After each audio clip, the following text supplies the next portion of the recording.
Hello everyone, स्वागत है आप सभी लोगों का शिक्षा फॉर नौकरी में। इस वीडियो लेक्चर में आज हम लोग डिस्कस करने वाले हैं थ्योरी चैप्टर, जिसमें आज हम लोग बाल विकास एवं शिक्षण शास्त्र के लिए एक बहुत ही महत्वपूर्ण थ्योरी चैप्टर को डिस्कस करेंगे, जो है ई एल थ्रोंगडाइन, यानी कि थ्रोंगडाइन की थ्योरी को आज हम डिस्कस करने वाले हैं। काफी इजी लैंग्वेज में समझेंगे, इंपॉर्टेंट पॉइंट्स के साथ समझेंगे, जहां से क्वेश्चंस बनते हैं।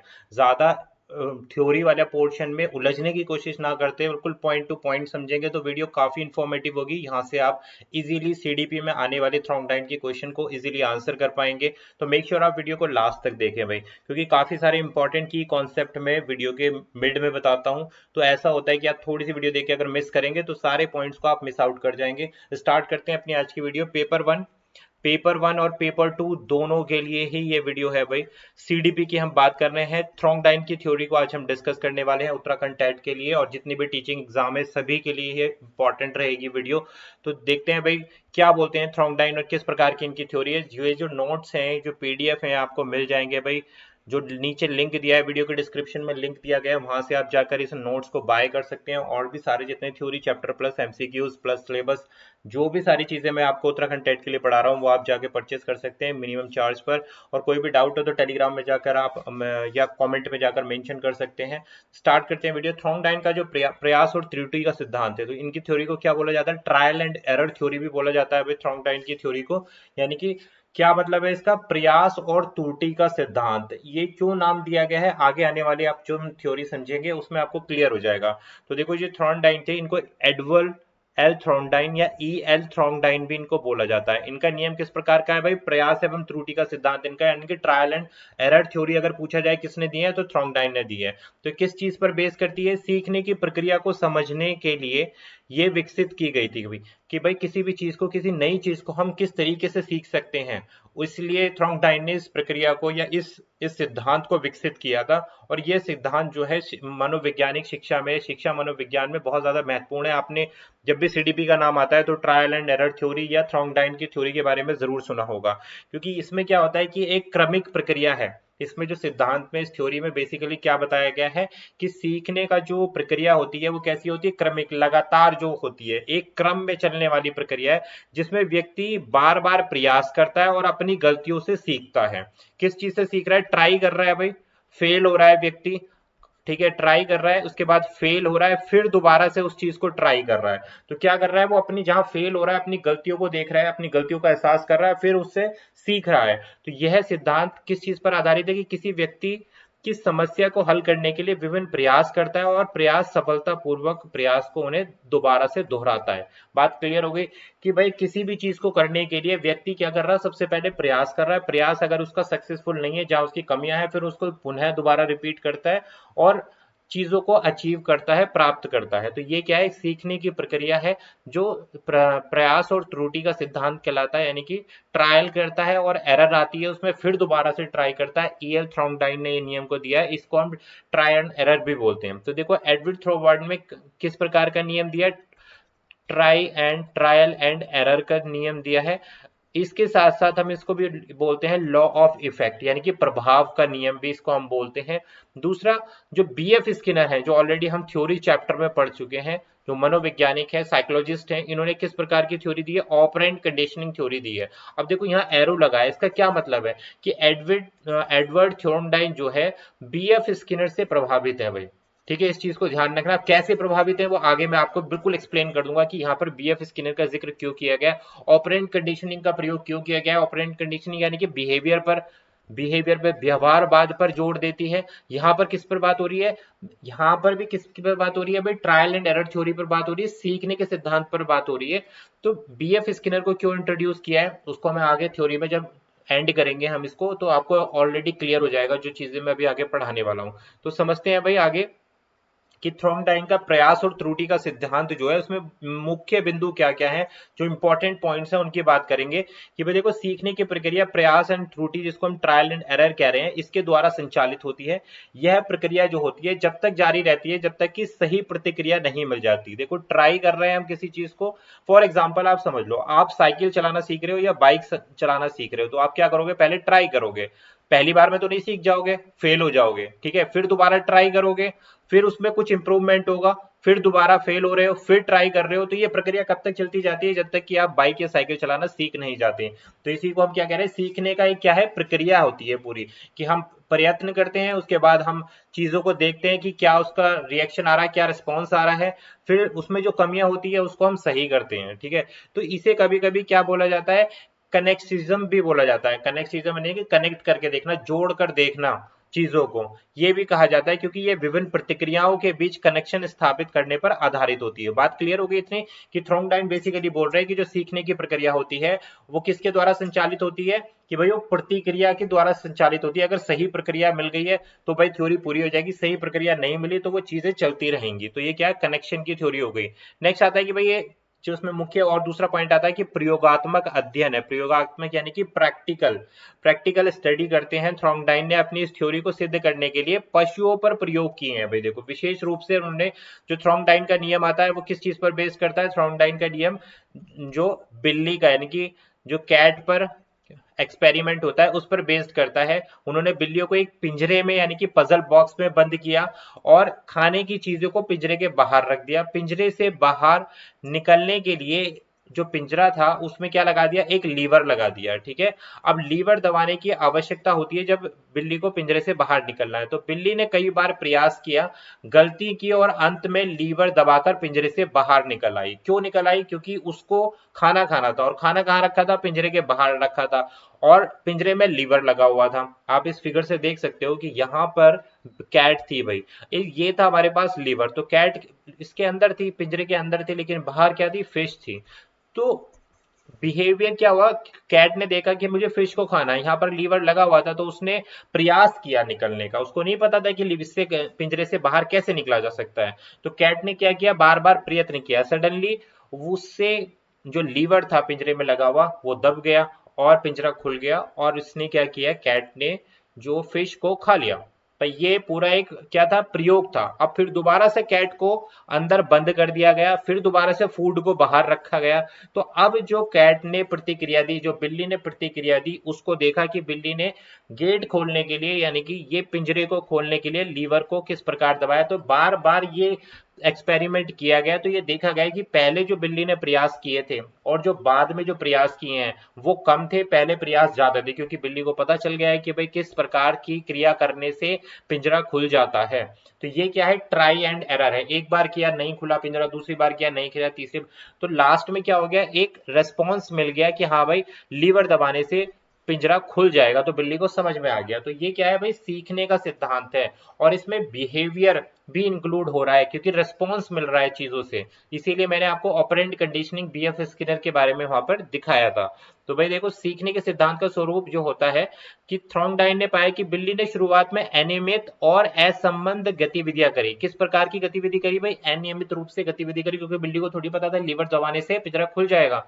इसके माध्यम से क्या हुआ, समस्याओं को हल करने का प्रयास किया, लेकिन बार बार प्रयास के बाद वह अंत में सही तरीका खोज पाई। कहने का मतलब क्या है, पहले वो लगातार प्रयास करती रही, फेल हो गई, लेकिन जब बिल्ली ने देखा कि हाँ भाई पैर अगर मैं लीवर पर रख रही हूं तो पिंजरा खुल रहा है, तो बिल्ली को समझ में आ गया कि ये है सही तरीका जिससे कि हम पिंजरे को खोल सकते हैं और बाहर जा सकती हूँ। तो इससे क्या निष्कर्ष निकलता है कि जो सीखने का सिद्धांत है वो कैसी प्रोसेस है, ग्रेजुअल, धीरे धीरे और असंबद्ध प्रयासों के बीच के की एक प्रक्रिया है। यानी कि असंबद्ध प्रयासों का मतलब क्या होता है कि आपने चीजों को ट्राई किया, ट्राई कर करके आपने सीखा कि हाँ ये चीज करने से हमारी ये लर्निंग हो रही है। इसी को थ्रोंगडाइन ने बताया है। तो ये तीन मुख्य पॉइंट्स थे जो अभी आपको ध्यान में रखने हैं। अब देखो, सीखने के तीन प्रमुख नियम है। थ्रोंगडाइन ने अपने प्रयास और त्रुटि के सिद्धांत के अंतर्गत तीन मुख्य नियमों को बताए हैं जो बहुत ज्यादा इंपॉर्टेंट है, इनको मिस नहीं करना है आपको। ट्रायल एंड एरर थ्योरी में ये चीज यहाँ से क्वेश्चन बनते हैं। पहला नियम जो दिया है, थ्रोंगडाइन बोलते हैं कि तीन प्रमुख नियम है। जो ये बिल्ली वाला पिंजरा था, जो बिल्ली पे एक्सपेरिमेंट किया था, इसी से ही नियम इन्होंने ड्राइव किए हैं। प्रभाव का नियम, यानी कि इसको क्या बोलते हैं, लॉ ऑफ इफेक्ट। अब इस नियम में क्या बोलते हैं कि यह नियम यह कहता है कि यदि किसी क्रिया का परिणाम सुखद होता है तो उस क्रिया को पुनः करने की प्रवृत्ति बढ़ जाती है, जबकि अप्रिय परिणाम वाली क्रियाओं को की पुनरावृत्ति कम हो जाती। कहने का क्या मतलब है कि जो पिंजरा था उसमें जो लीवर लगा था, ठीक है। अब वो लीवर खुल गया और कैट को क्या मिल गई, फिश मिल गई। तो ये क्या हो गया, एक सुखद परिणाम हो गया कि बिल्ली खुश हो गई कि हाँ भाई लीवर खुलने से मुझे खाना मिल गया। तो ये प्रक्रिया अगर दोबारा रिपीट होगी तो बिल्ली इसको करने में क्या रहेगी, इंटरेस्टेड रहेगी, आनंद लेगी। अगर ये पिंजरा नहीं खुलता और वो फिश को नहीं खा पाती तो उस कार्य को करने की उसकी संभावनाएं जो है कम हो जाती, क्योंकि असुखद परिणाम हो जाता। तो इसको हम क्या बोलते हैं, प्रभाव का नियम। कि अगर आप कोई कार्य कर रहे हैं और उसमें सफलतापूर्वक उसको पा लेते हैं तो उसको करने की चांसेस, उसको करने के प्रोबेबिलिटीज बहुत ज्यादा बढ़ जाती हैं। इसी को हम क्या बोल रहे हैं, लॉ ऑफ इफेक्ट बोल रहे हैं। जैसे कि यहाँ पर दिखाया गया है कि अगर रेस्पॉन्स एक है और रेस्पॉन्स, पहले रेस्पॉन्स में कोई भी आप काम कर रहे हैं उसमें आपको सफलता मिल जाती है, ठीक है, सफलता मिल जाती है तो उस कार्य को करने की आपकी प्रोबेबिलिटी बढ़ जाती है, ठीक है। नहीं तो आप क्या हो जाएंगे भाई, निराश हो जाएंगे, उस कार्य को करने में दिलचस्पी नहीं दिखाएंगे। दूसरा क्या नियम आता है, अभ्यास का नियम आता है। अब अभ्यास के नियम में यह है कि यह नियम बताता है कि जितना अधिक आप अभ्यास करेंगे, किसी भी चीज को रिपीट करेंगे, किसी भी चीज की प्रैक्टिस करेंगे तो उतनी ज्यादा जल्दी आप वो चीजें सीख जाएंगे। ये कौन बोल रहे हैं, ये थ्रोंगडाइन बोल रहे हैं अपने नियम में। थ्रोंगडाइन कहते हैं कि पहले आपको क्या है, प्रभाव का नियम है, प्रभाव के नियम के बाद आता है कि अभ्यास का नियम, यानी कि इसको इंग्लिश में क्या बोलते हैं, लॉ ऑफ एक्सरसाइज। और इस नियम में यह बताया जाता है कि जितना अधिक आप किसी भी चीजों पर अभ्यास करेंगे, पुनरावृत्ति करेंगे, उतना ही सीखना मजबूत होता है। अभ्यास का अभाव में क्या होता है भाई, सीखा हुआ व्यवहार जो कमजोर हो जाता है। फॉर एग्जाम्पल आप प्रैक्टिस कर रहे हैं एग्जाम के लिए, ठीक है, आप प्रैक्टिस कर रहे हैं, डेली आप क्लासेस कर रहे हैं, रेगुलर वे में पढ़ रहे हैं, तो जो आपने लर्न किया है, जो आपकी लर्निंग है वो क्या हो जाएगी, स्ट्रांग हो जाएगी, मजबूत हो जाएगी। लेकिन आपने एक दिन पढ़ा और फिर आप तीसरे दिन पढ़ रहे हैं तो बीच में आपने गैप कर दिया, तो आपने जो सीखा है वो उतना आपको सही से याद नहीं रहेगा, क्योंकि आपने लगातार उस चीज की प्रैक्टिस नहीं करी, उसका रिवीजन नहीं किया। यही यहाँ पर थ्रोंगडाइन बताने का प्रयास कर रहे हैं कि लगातार किया, अभ्यास को लगातार किया जाना चाहिए किसी भी चीज को लर्न करने के लिए। तो ये हुआ हमारा अभ्यास का नियम।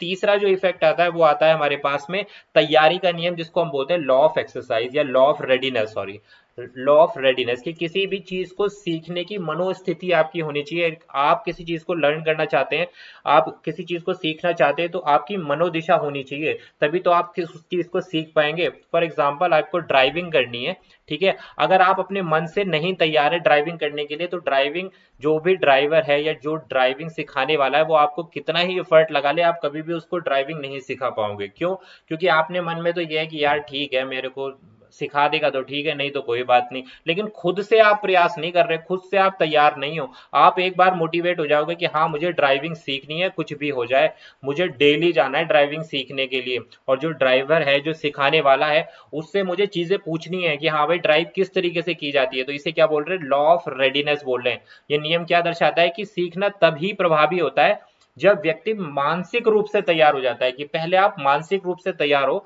उसके बाद ही सारी चीजें आप सीख पाएंगे। अगर आप मानसिक रूप से तैयार नहीं है, आपको जोर जबरदस्ती करके घर वाले भेज दे कि जा तेरे को ड्राइविंग करनी है, ड्राइविंग स्कूल में जा, कितना भी कुछ भी करते रहो, आप सीख के नहीं आ पाओगे। क्यों, क्योंकि आप मानसिक रूप से तैयार ही नहीं हो। तो ये क्या है भाई, ये तीसरा नियम दिया है थ्रोंगडाइन ने। तो तीन प्रभाव हो गए भाई, तीन नियम हो गए इनके। पहला क्या है, लॉ ऑफ रेडीनेस, ठीक है। दूसरा क्या था, लॉ ऑफ एक्सरसाइज। और थर्ड क्या है, law of repeat, law of readiness हमारा थर्ड था, लॉ ऑफ एक्सरसाइज, और उससे पहला क्या था हमारे पास, लॉ ऑफ इफेक्ट, यानी कि प्रभाव का नियम। तो ये तीनों बहुत इंपॉर्टेंट है। यहाँ से इन तीनों में से ही क्वेश्चंस आपके आएंगे, जितने भी एमसीक्यूज पूछे जाते हैं ट्रायल एंड एरर थ्योरी से, इन तीनों लॉज से पूछे जाते हैं। क्लियर हो गई बात। अब बढ़ते हैं आगे कि और क्या क्या सहायक नियम दिए गए हैं। देखो जो इंपॉर्टेंट थे वो ये तीन थे। उसके बाद मैं आपको बता देता हूँ कि बहुलता का नियम, यानी कि लॉ ऑफ मल्टीपल रेस्पॉन्स, इसको क्या बोला जाता है, इस नियम के अनुसार जब एक प्रतिक्रिया असफल हो जाती है तो व्यक्ति अन्य प्रतिक्रियाओं या अन्य प्रतिक्रियाओं का प्रयास करता है। इसी को हम क्या बोलते हैं, मल्टीपल रिस्पॉन्सेज बोला जाता है, बहुलता का नियम। अब देखो यहाँ पर रिस्पॉन्स आ रहा है, रिस्पॉन्स आ रहा है, इसी वजह से ही मैंने आपको बताया था कि ऑपरेंट कंडीशनिंग जो मैंने बीएफ स्किनर के दी थी वहां पर। नेक्स्ट बात करते हैं प्रतिक्रिया के समान समानता का नियम, law of response bye analogy. व्यक्ति अक्सर उन प्रतिक्रियाओं का चयन करता है जो उसे समान परिस्थिति में पहले से ही उपयोगी रही हैं। कहने का मतलब है कि एक बार आपने कोई कार्य कर लिया है तो व्यक्ति सोचता है कि उसी प्रोसेस के थ्रू, उसी प्रतिक्रिया के थ्रू या उसी प्रक्रिया के थ्रू हम काम करें जो हमने पहले किया है। तो इसको हम क्या बोलते हैं, law of response bye analogy. Next आता है अधिग्रहण का नियम, इसको बोलते हैं लॉ ऑफ एसोसिएटिव शिफ्टिंग। यदि कोई व्यक्ति एक उत्तेजना यानी कि स्टिमुलस के प्रति किसी प्रतिक्रिया रेस्पॉन्स का निर्माण करता है तो उसी प्रक्रिया को एक नए उत्तेजना के प्रति स्थानांतरित किया जाता है यदि वह उत्तेजना पहले के साथ में जुड़ी हो। तो इसको हम क्या बोल रहे हैं, लॉ ऑफ एसोसिएटिव शिफ्टिंग। तो ये बाद की प्रभाव है, लेकिन मुख्य प्रकार 3 है, law of effect, law of exercise और लॉ ऑफ क्या पढ़ा था हमने, रेडीनेस। 3 प्रकार के नियम बहुत इंपॉर्टेंट है। पढ़ते हैं आगे, आप कुछ देखते हैं कि भाई सीखने का सिद्धांत जो होता है उसका क्या महत्व है, क्यों हम इसकी पढ़ाई करते हैं। तो पहला आता है शिक्षा में उपयोगिता।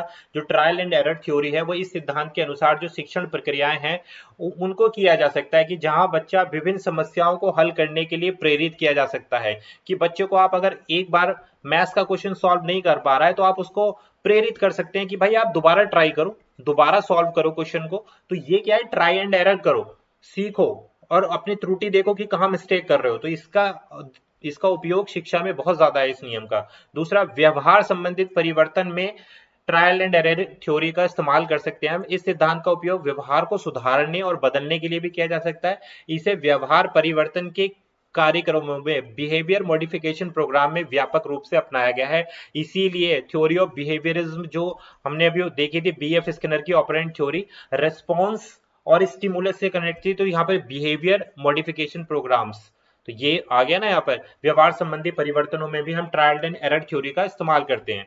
परीक्षण और त्रुटि का महत्व, छात्रों को विभिन्न समस्याओं का समाधान करने के लिए उत्साहित किया जाता है ताकि वे अपने अनुभवों से सीख सकें। तो ये इसका अनुप्रयोग है ट्रायल एंड एरर थ्योरी का शिक्षा में। अब देखते हैं क्या क्या लिमिटेशन है, क्या क्या ऐसी सीमाएं हो सकती हैं किसकी, ट्रायल एंड एरर थ्योरी की। कि देखो पहले बात यह है कि पशुओं पर आधारित प्रयोग। भाई कहा जाता है कि थ्रॉन्गडाइन का सिद्धांत मुख्य रूप से पशुओं पर ही आधारित था, इसलिए मानव व्यवहार के लिए इसके सीमित अनुप्रयोग हो सकते हैं। तो एक ये लिमिटेशन यानी कि सीमा हो सकती है इस प्रकार के सिद्धांत की। मानसिक प्रक्रियाओं की उपेक्षा, इस सिद्धांत में मानसिक प्रक्रियाएं जैसे अंतर्दृष्टि और अवलोकन को अनदेखा किया गया है जो मानव की सीखने में महत्वपूर्ण भूमिका निभाते हैं। तो भाई कुछ ना कुछ तो लिमिटेशन हर एक थ्योरी में रही जाती है। तो ये आलोचनाएं हैं एक तरीके से।